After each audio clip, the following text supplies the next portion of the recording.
2025 সালের এসএসসি পরীক্ষার্থীরা তোমরা কি ইংরেজির সেকেন্ড পেপার নিয়ে অনেক বেশি চিন্তিত? তো তোমাদের আজকে এমন একটি ইংলিশ সেকেন্ড পেপার সাজেশন দিব যেটি তোমরা মাত্র 20 দিনে কমপ্লিট করতে পারবা, এবং এটির থেকে যদি তোমরা কমপ্লিট করতে পারো তাহলে ইনশাআল্লাহ তোমাদের এসএসসি 2025 পরীক্ষায় এখান থেকে 100% কমন পড়ে আসবে। তো বিগত বছরগুলোতেও কিন্তু তোমাদের এসএসসি পরীক্ষার্থী এবং এইচএসসি পরীক্ষার্থীদের সাজেশন দিয়ে যাচ্ছি, তো সেখান থেকে আলহামদুলিল্লাহ প্রায় 100%ই কমন এসেছে এবং শিক্ষার্থীরা অনেক ভালো রেজাল্ট করেছে। তোমরা চাইলে আমাদের চ্যানেলের পুরনো ভিডিওগুলো তোমরা দেখে আসতে পারো, কারণ তোমাদের এডুকেশনাল ভিডিওগুলাই আমাদের মূল লক্ষ্য।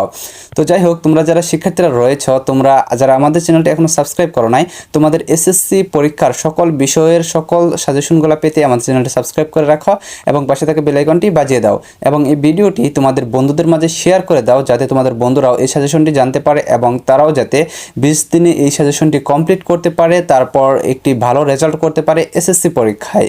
সো আসো আমরা মূল বিষয়ে চলে আসি।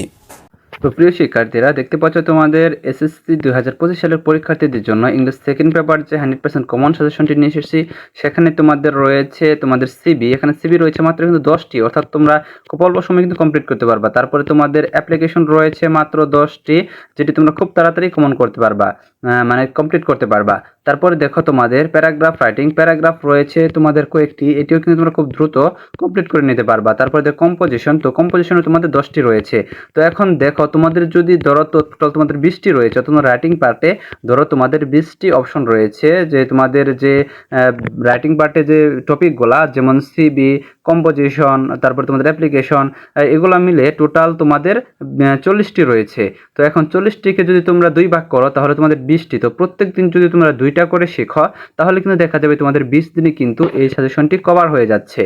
এবং তোমরা কিন্তু শিক্ষার্থীরা এখানে যে সাজেশনগুলো দিয়েছি, তোমরা দেখবা যে এখান থেকে প্রায় 50 থেকে 70% কিন্তু তোমরা শিখে ফেলেছ। অর্থাৎ এখানে যদি 40টা থাকে তাহলে দেখবা যে তোমরা প্রায় 25 থেকে 30টা শিখে ফেলেছো, তোমাদের আর 10টা শিখতে হবে। কিংবা তোমরা 20টা শিখে ফেলেছো তাহলে তোমাদের 20টা শিখতে হবে, তাহলে কিন্তু তোমরা খুব ইজি এই বিষয়টি কিন্তু কভার করতে পারবা, অর্থাৎ এই সাজেশনটি কভার করতে পারবা। আর তোমাদেরকে গ্যারান্টি দিয়ে দিচ্ছি, যদি তোমরা এই সাজেশনটি কমপ্লিট করো তাহলে দেখা যাবে যে তোমাদের সকল বোর্ডের জন্য কিন্তু এটা কমন পড়ে যাবে ইনশাআল্লাহ। কারণ এখানে যে বিষয়গুলা তোমাদের উল্লেখ করা হয়েছে সেগুলা কিন্তু বিগত সালের প্রশ্নগুলা যাচাই বাছাই করে কমন যে বিষয়গুলা, অর্থাৎ কমন যে তোমাদের সিবি রয়েছে, অ্যাপ্লিকেশন রয়েছে, প্যারাগ্রাফ রয়েছে, কম্পোজিশন রয়েছে, সেগুলা কিন্তু তোমাদের এখানে দেওয়া রয়েছে, যেগুলো তোমাদের দিতে পারো যে 3 স্টার, অর্থাৎ সবগুলাই কিন্তু তোমাদের আসার সম্ভাবনা অনেক বেশি। কাজে তোমরা এখান থেকে এগুলা কমপ্লিট করবা। এবং তোমাদের তোমরা যারা সাজেশনটি দেখতেছো, তোমরা অবশ্যই তোমাদের হাতে থাকা একটি খাতা নিয়ে অবশ্যই তোমরা বসে পড়বা, কারণ এখানে যে সাজেশনগুলো উল্লেখ করেছি সেগুলো তোমরা খাতায় মার্ক করে নেবা, এবং তারপর তোমরা তোমাদের যে গ্রামার রয়েছে সেই গ্রামার থেকে সাজেশনগুলো বের করে তারপরে কিন্তু তোমরা মুখস্থ করে নেবা। তো তোমাদের জন্য আরেকটা সুখবর দিয়ে দিচ্ছি, সেটা হচ্ছে খুব সম্প্রতি তোমাদের জন্য একটি প্যারাগ্রাফ তোমাদের আপলোড করা হবে, যেখানে তোমরা একটি প্যারাগ্রাফ শিখে সব কয়টি প্যারাগ্রাফ তোমরা অ্যান্সার করতে পারবে। এটা শুধুমাত্র ওই সব শিক্ষার্থীদের জন্য যারা এখন পর্যন্ত কোনো কিছুই শিখেনি, কিংবা তারা শিখতে পারছে না, বা তাদের আসলেই শেখার প্রতি চেষ্টা আছে কিন্তু তারা শিখতে পারছে না, বা তারা শিখতে পারবে না, এরকম যাদের কনফিডেন্স নেই, তাদের জন্য ওই প্যারাগ্রাফটি। তো ওই প্যারাগ্রাফটি দিয়ে তোমরা যে কোনো প্যারাগ্রাফ লিখতে পারবা। তো খুব সম্প্রতি এটি তোমাদের আপলোড করা হবে। তো যাই হোক, এখন তোমাদের এসএসসি 2025 শিক্ষার্থীদের যে সাজেশনটি সেটি তোমাদের দেখিয়ে দিচ্ছি। তো দেখো, SSC exam 2025 English second paper 100% common suggestion. তো প্রথমে রয়েছে তোমাদের রাইটিং সিবি। তো দেখো, 1 নাম্বার যেটি রয়েছে সেটি হচ্ছে অ্যাসিস্ট্যান্ট টিচার বা লেকচারার ইন ইংলিশ। এটি কিন্তু খুবই ইম্পর্টেন্ট তোমাদের জন্য, এটি অনেক ভালোভাবে মুখস্থ করবা। তারপরে দেখো জুনিয়র বা senior officer in a bank, এটা নিয়ে তোমাদের আসবে, এটা অনেক কমন রয়েছে। তারপরে দেখো for the post of medical representative, তো এটিও কিন্তু তোমাদের খুবই কমন। তারপরে দেখো for the post of A librarian, এটি কিন্তু তোমাদের 100% কমন রয়েছে এটি আসার। তারপরে তোমাদের তারপরেরটা যেটা রয়েছে সেটাও। তো দেখো for the post of a computer operator, তো এখানে তোমাদের স্কুল সম্পর্কিত যে বিষয়গুলো সেগুলো কিন্তু আসার সম্ভাবনা অনেক বেশি থাকে। যেমন তোমাদের যে লাইব্রেরিয়ান, কম্পিউটার অপারেটর স্কুলের জন্য এগুলো কিন্তু অনেক বেশি ইম্পর্ট্যান্ট। তারপরে দেখো 6 নাম্বার যেটি রয়েছে অ্যাকাউন্ট অফিসার, অর্থাৎ অ্যাকাউন্ট্যান্ট। তারপরে দেখো পাবলিক রিলেশন অফিসার। তারপরে 8 নাম্বার রয়েছে for the post of a receptionist. তারপরে 9 নাম্বার রয়েছে for the post of a sales executive. তারপরে দেখো 10 নাম্বার রয়েছে for the post of a manager বা মার্কেটিং ম্যানেজার। তো এই হচ্ছে তোমাদের টোটাল 10টি সিভি। তো এই 10টি সিভি যদি তোমরা ক্লিয়ার করো তাহলে ইনশাল্লাহ দেখা যাবে যে তোমাদের কিন্তু 100% কমন পড়ে যাবে।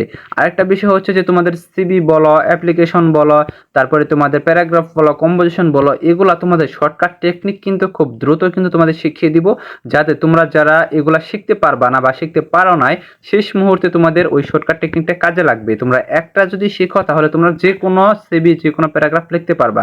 তো তোমরা যারা ভালো স্টুডেন্ট রয়েছে বা যারা খারাপ স্টুডেন্ট রয়েছে সকলেই শিখে নেবা, কারণ এটা শিখে নিলে তোমাদের যদি বাই চান্স কোনোভাবে যদি কমন না পড়ে যায় তাহলে কিন্তু তোমরা কিন্তু ইজিলি কিন্তু লিখে আসতে পারবা।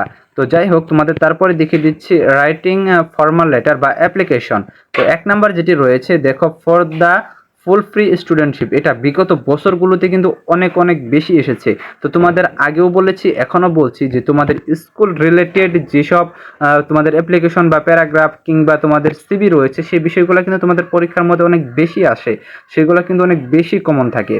তো যাই হোক, তোমরা 1 নাম্বার অনেক ভালোভাবে মুখস্থ করে নেবে, এটা কিন্তু তোমাদের অনেক অনেক বেশি ইম্পর্টেন্ট। তারপরে তোমাদের দেখো 2 নাম্বার রয়েছে ফর ইনক্রিজিং লাইব্রেরি ফ্যাসিলিটিস।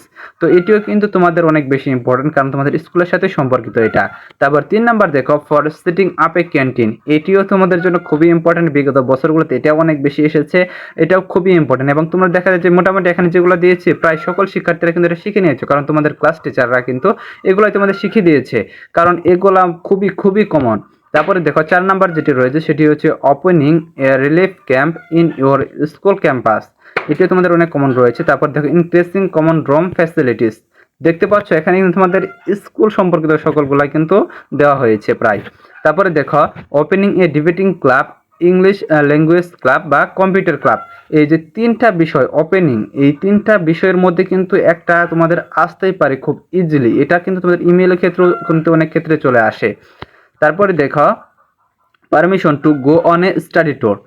এটাই কিন্তু তোমরা বিগত সালের যে প্রশ্নগুলো রয়েছে, তোমরা সকলে টেস্ট পেপার কিনেছো, তো তোমরা টেস্ট পেপারে কিন্তু এগুলো দেখবা যে বিগত সালের প্রশ্নগুলোতে কিন্তু এগুলো অনেক অনেক বেশি পরিমাণে এসেছে। তারপরে দেখো টু সেট আপ এ মাল্টিমিডিয়া ক্লাসরুম। তো বর্তমানে সারা বাংলাদেশে যেহেতু মাল্টিমিডিয়া ক্লাসরুম কিন্তু সেট আপ হচ্ছে, শহর অঞ্চলে প্রায় কিন্তু সকল শ্রেণীতে কিন্তু মাল্টিমিডিয়া ক্লাসরুম কিন্তু চালু হয়ে গেছে, গ্রাম পর্যায়ে চালু হয়ে গিয়েছে। তো এটা কিন্তু দেখা যায় যে কিছু প্রত্যন্ত এলাকায় কিন্তু এখনো চালু হয়নি, বা গ্রাম পর্যায়ে অনেক স্কুল এখন পর্যন্ত চালু হয়নি। তো এটা কিন্তু তোমাদের খুবই কমন, এটা কিন্তু তোমাদের আসতে পারে। তারপরে দেখো relief and medical aid for the floor affected people. তারপর 10 নম্বর রয়েছে application for a transfer certificate অর্থাৎ টিএসসি। এটিও কিন্তু তোমাদের খুবই খুবই ইম্পর্টেন্ট। দেখো এখানে তোমাদের কয়টা ইম্পর্টেন্ট আমি তোমাদের দেখিয়ে দিচ্ছি, কিন্তু 2-1টা বাদ দিয়ে তোমাদের যে 10টা অ্যাপ্লিকেশন দেওয়া হয়েছে, তো 10টা অ্যাপ্লিকেশন কিন্তু তোমাদের অনেক অনেক বেশি ইম্পর্টেন্ট। তো যাই হোক, তোমরা সবগুলো কিন্তু অনেক ভালোভাবে ক্লিয়ার করে নিবা, তাহলে কিন্তু দেখা যাবে তোমাদের পরীক্ষায় কিন্তু ইনশাআল্লাহ কমন পড়ে যাবে। আর তোমাদের এগুলো লেখার যে নিয়মটা সেটা কিন্তু প্রায় একই ধরনের। তো তোমাদের বলছি যে খুব তাড়াতাড়ি শর্টকাট টেকনিকটা তোমাদের দেখিয়ে দিব, তো খুব তাড়াতাড়ি ভিডিওটি আপলোড করা হবে। তো দেখো তোমাদের 11 নম্বর অপশনে, তো তোমাদের প্যারাগ্রাফ রাইটিং। তো প্যারাগ্রাফ রাইটিংয়ে তোমাদের যে বিষয়গুলো রয়েছে সেগুলো তোমাদের দেখিয়ে দিচ্ছি।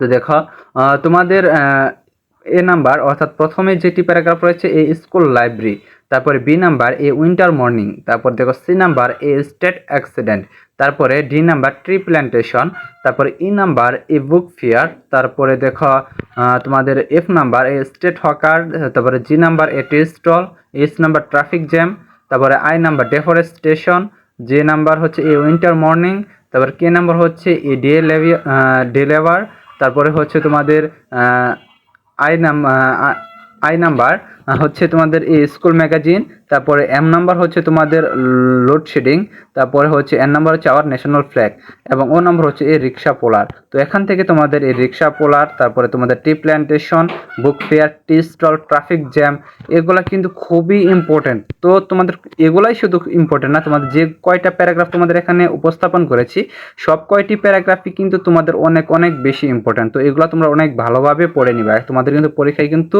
এখান থেকে চলে আসবে ইনশাআল্লাহ। তারপরে দেখো কম্পোজিশন রাইটিং। তো দেখো ওয়ান্ডার অফ মডার্ন সায়েন্স, এটি কিন্তু তোমাদের প্রথমে দিয়েছি, কারণ এই প্রথম 1 নম্বর এবং 2 নম্বরটা তোমাদের খুবই ইম্পর্টেন্ট, এই দুইটার মধ্যে একটা চলে আসতেও পারে তোমাদের এরকম অবস্থা। তো দেখো 1 নম্বর হচ্ছে wonder of modern science, 2 number হচ্ছে এম ইন লাইফ, তারপর 3 নাম্বার দেখো তোমাদের a journey you have recently enjoyed, তারপরে দেখো 4 নাম্বার চাইল্ডহুড মেমোরিজ, তারপরে 5 নম্বর হচ্ছে the season you like most, তারপর 6 নম্বর হচ্ছে ফিজিক্যাল এক্সারসাইজ, 7 নম্বর হচ্ছে ডিউটিস অফ স্টুডেন্ট, অর্থাৎ স্টুডেন্ট লাইফ কিন্তু এটা তোমাদের বলা চলে, তো এটিও কিন্তু তোমাদের খুবই ইম্পর্টেন্ট 7 নাম্বারটা। তারপর দেখো 8 নম্বর হচ্ছে ফ্লাড ইন বাংলাদেশ, 9 নম্বর হচ্ছে রিডিং নিউজ পেপার, এবং এই কম্পোজিশনের জন্য তোমাদের এই রিডিং নিউজ পেপারটা অনেক অনেক বেশি ইম্পর্টেন্ট। তারপরে 10 নম্বর রয়েছে ইয়োর ফেভারিট হবি, এটিও তোমাদের জন্য ইম্পর্টেন্ট। তো তোমাদের এখানে মূলত তোমাদের যে কয়টি সাজেশন এখানে তোমাদের উল্লেখ করেছি সব কয়টি কিন্তু তোমাদের 100% কমন রয়েছে। এখান থেকে কিন্তু দেখা যাবে যে তোমাদের দেখা যায় 10টা করে দিয়েছি, তোমাদের 8টা 9টা বোর্ড রয়েছে, দেখা যায় যে প্রত্যেকটা বোর্ডে কিন্তু এক একটা চলে এসেছে, এরকমও হতে পারে। কিংবা তোমাদের দেখা যাবে যে 7 বোর্ডে চলে এসেছে, এরকমও হতে পারে। কারণ এগুলাই তোমাদের খুবই ইম্পর্টেন্ট। যে কোনো টিচাররাই কিন্তু তোমাদের সাজেশনে কিন্তু এগুলাই কিন্তু তোমাদের দিয়ে দিবে। তো যাই হোক, তোমরা যারা শিক্ষার্থীরা রয়েছে খুব তাড়াতাড়ি 20 দিনের একটি টার্গেট নিয়ে এই রমজান মাসে তোমরা এই সাজেশনটি কমপ্লিট করে ফেলো, এবং তোমাদের খুব দ্রুত তোমাদের শর্টকাট টেকনিকের যে সাজেশনটা সেটি কিন্তু তোমাদের আপলোড করা হবে। ধন্যবাদ সকলকে পুরো ভিডিওটি দেখার জন্য।